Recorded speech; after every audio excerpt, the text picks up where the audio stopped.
Hi guys, welcome to the first video essay of the year. I will be talking about metaphors today. How metaphors really shape the way we think, the way we perceive the world around us, and how we make those metaphors a worldview. So the idea of this video came from one of the classes that I was attending in my graduate school that I am currently in also. I'm pursuing masters in art therapy, and we really start our classes by doing this brief check-in to help us feel anchored and grounded in the present moment. So in this activity we have to sort of drop into our body and just say how we are feeling in the moment. And I've noticed that for a lot of us, we don't really find that exact word for the emotion that we are feeling in that moment. So we directly quickly jump onto expressing what we are feeling through metaphors. And I've heard my friends say that I'm feeling like a overcooked or burnt pancake, or I'm feeling like broken glass, and soon there'll be an artist who will piece them together and that artist will be me. You know, all these kind of funny metaphors that also convey their emotional experiences perfectly and also give us, the listeners, a sort of visual image to gather their emotional experiences second-handedly. And I've noticed for myself too that I was using this metaphor that I'm feeling like I'm being stretched from both the sides. And that was my emotional experience at that time. And then that got me into thinking that how naturally we use these sort of metaphors in our daily life without really going deep into the literal meaning of it and trying to unpack if there's something unconscious associated to that metaphor, which is again also a common thing to do in art therapy sessions. So for example, if a person brings up this metaphor, I'm feeling like I'm being stretched from both the sides, like this literally like a tug of war is happening, but I am the rope that is being stretched from both the sides. So then the art therapist would likely go deep into dissecting this metaphor by first asking them to make an image of the metaphor. After them making an image, the therapist will ask them certain questions like, is the person lifted above the ground? How far beyond the person is above the ground? And who are these people on both the ends who are really pulling them in different directions? And what do they see in front of them? How many people are there in both the ends? So these questions will really stir up something that can come up on the surface, which was there in their unconscious realms. And after having a conversation, just to later settle them in, to also recreate a new metaphor to walk towards a resolution or to walk towards finding a solution, if that's what the session is asking for, then some questions could be like, how would it feel if you are on the ground? You means the person who's in the image. How would it feel if the person has control over both the sides that are stretching right now? You know, a lot of these questions can crop up very intuitively with the session because a lot of times you cannot pre-decide. And to quote George Lakoff here, he mentions that metaphors are developed by the age of 2 to 3 years old.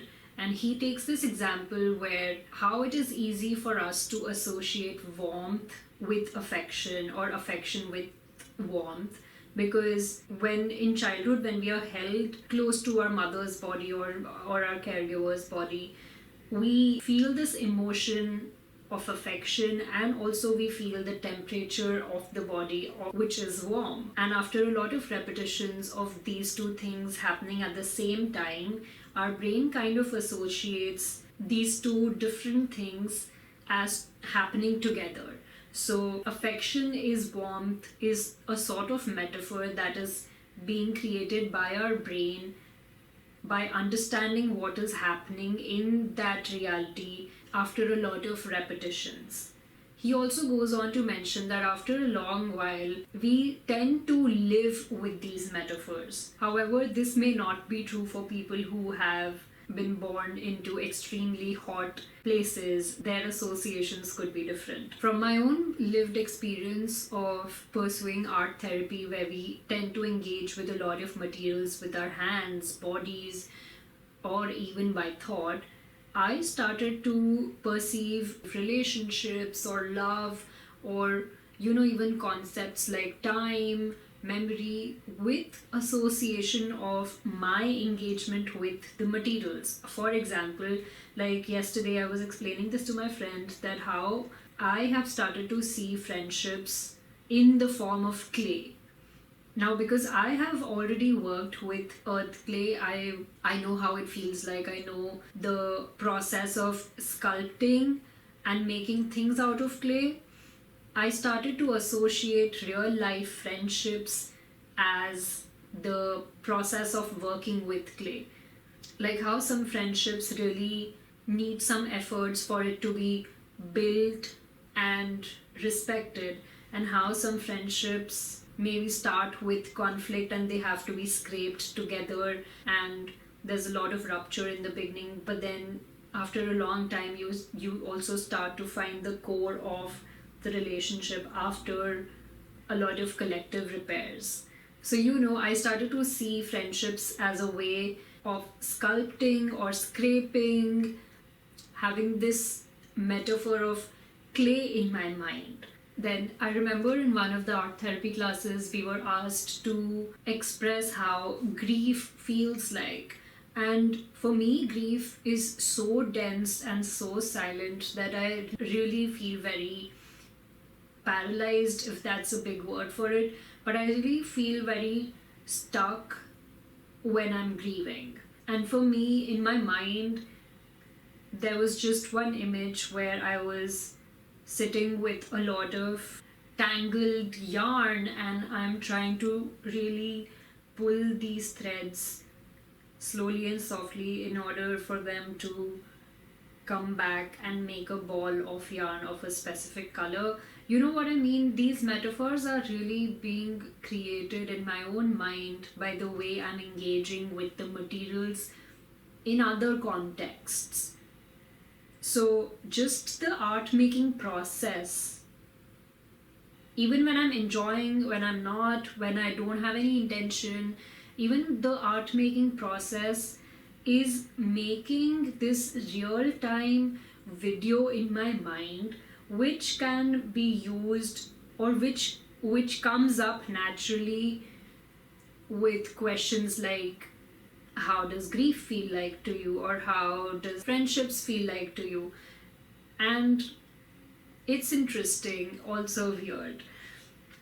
Now, quoting this cognitive scientist called Lera Boroditsky, who has done research on how different cultures perceive concepts like time, memory differently. For example, her research says that English speakers pursue time as very linear, where if you're placed here, the left of you will be past and the right of you will be the future. And for Mandarin speakers, if they are placed here, the past is above and their future is below.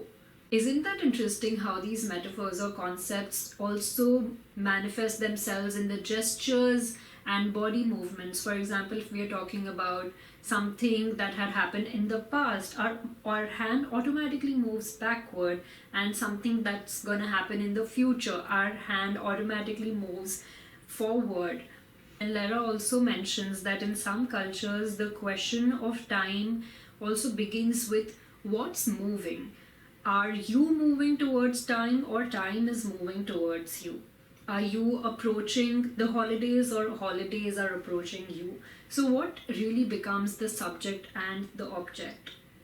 She says that metaphors hold immense amount of information of our internal experiences. Then I asked my friend, what are the metaphors that you use in your daily life which you've never really given a thought about?